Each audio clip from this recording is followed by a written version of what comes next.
mga kaulam, bihira akong kumain ng noodles. Napakabihira mga kaulam. Pero ngayong araw na ito, dahil hindi maganda ang aking pakiramdam, medyo masakit ang ulo ko na pakiramdam ko, lalagnatin ako.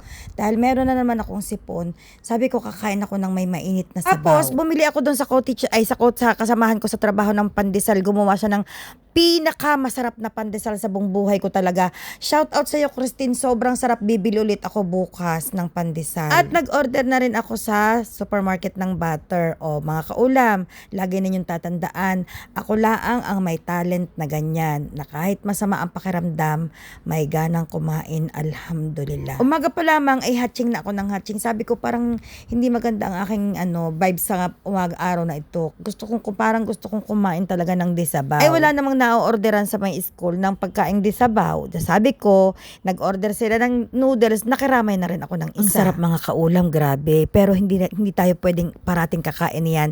Siguro ang huli kong kain yan mga a year ago or more than. Pero alam nyo, habang kinakain ko yan mga kaulam, aba, parang gusto ko uling kumain bukas. Kaya sabi ko, no.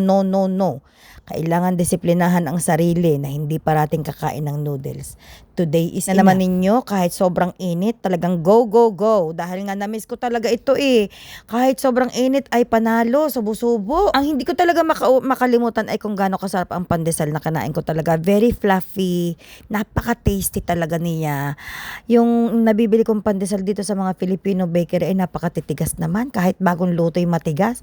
Ay aring lutong aring ang kasama ko sa trabaho. Anong sarap. Palibasa pagkaluto, ang bahay nila katabing-katabi lang ng eskwelahan namin. Tapos pagkaluto ng umaga, itinawag na sa akin, nandun na daw sa gate, tiniliver na. So binayaran ko na. Pagkatanggap ko, ayan nga, nagpabili na kami, nag-order na kami sa supermarket ng noodles. Tapos kinain na namin, ay nung sarap, grabe. Sabi nga ng mga taga Quezon, ay yan, nung sarap. Sobrang busy namin diyan dahil nagpa-finalize na kami ng report card ng mga bata dahil meron kaming meeting with the parents na sa Webes. Kailangan na naming i-meet sila. Tapos, isa pa dyan, nag-check na kami ng mga notebooks para sa susunod na term na taon sa January. So, daming tinatapos dahil hanggang Friday na lamang ang pasok namin. At bakasyon na kami ng 3 weeks. O, diga mga kaulam, bongga. Lulutuan ko kayo ng sobrang dami. Marami tayong lulutuin ngayong bakasyon, inshallah. Planong-plano ko talaga ngayong bakasyon. Pag umaga, lulutuan ko ang mga anak ko ng pagkain hanggang hapon para hindi na sila mag-o-order. Tsaka ang asawa ko, lulutuan ko na rin. Hindi ko sila pabibilhin ng pagkain this in the my entire holiday. Yan pa lamang nag-iisip na ako ng mga recipe ko ano lulutuin ko sa kanila. Pero alam nyo mga kaulam, dapat hindi ako nagpaplano eh. Sa tuwi-tuwi na ako magpaplanong ganito, parating hindi natutuloy. Maigi pa yung kung anong pagising ko sa umaga, kung ano yung pumasok sa utak ko na lulutuin, mas natutuloy pa ang gayon. Ako rin gumawa ng maalat na itlog, pero feeling ko hanggang plano na lang talaga. Sana naman makagawa na ako ng maalat na itlog. Tapos ayun,